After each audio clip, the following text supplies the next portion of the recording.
अस्सलाम वालेकुम नाजरीन। ड्रामा सीरियल दस्तक की आने वाली लास्ट एपिसोड में हम देखेंगे किरण जो अपनी नई ज़िंदगी में बहुत ज़्यादा खुश है, क्योंकि उसे लगता है कि अब उसके साथ कुछ बुरा नहीं होगा, क्योंकि मोइज़ तो उसके साथ था ही। अब उसके बाप ने भी शानी को कबूल कर लिया है, इसलिए वो खुशी से ही अपने दोनों बच्चों के साथ ज़िंदगी गुजार सकती है।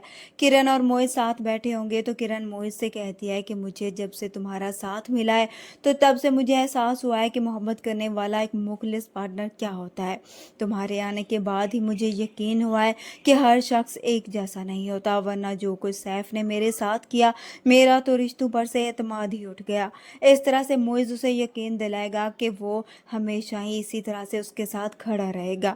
मगर दूसरी तरफ सैफ जो शानी को कैसे भी करके किरण से छीनना चाहता है, इसलिए वो फिरोज साहब से भी कहेगा कि कैसे भी करके शानी को मेरे हवाले करें। इस तरह से सैफ अंदर ही अंदर गेम कर रहा है कि वो शानी को अपने साथ लेकर बाहर चला जाएगा, तो दूसरी तरफ सबको यकीन दिला रहा है कि अब वो बदल चुका है और किरण से शानी को छीनने की जिद भी खत्म कर चुका है।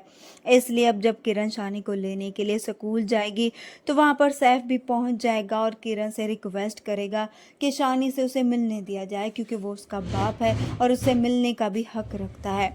वो किरण से माफ़ी मांगेगा कि जो कुछ भी उसने किया है वो गलत था, इसलिए वो उसे माफ़ करके शानी को उससे मिलने दे। दूसरी तरफ सैफ अब फरियाल की भी बात मानते हुए उसे उस बच्चे को अडॉप्ट करने की इजाज़त दे देगा और फरियाल से कहेगा कि मुझे अब समझ आ गई है कि रिश्ते खून से नहीं मोहब्बत से जोड़े जाते हैं। इस तरह से अब सैफ, शानी और उसके बच्चे साथ ही मिलकर केक काटेंगे, जिससे सभी लोग बहुत ज़्यादा खुश होंगे। मगर सैफ तो कुछ और ही सोच रहा था। वो अब अगले दिन फ़ोन पर बात कर रहा होगा कि शानी को कैसे लेकर जाना है, तो फरियाल उसकी सारी बातें सुन लेगी और जब सैफ उसको लेकर जाएगा तो फरियाल फ़ौरन से ही किरण को इन्फॉर्म करेगी। इस तरह से किरण जो शानी के लिए परेशान थी, मोइज़ को बताएगी कि शानी को सैफ लेकर बाहर जा रहा है।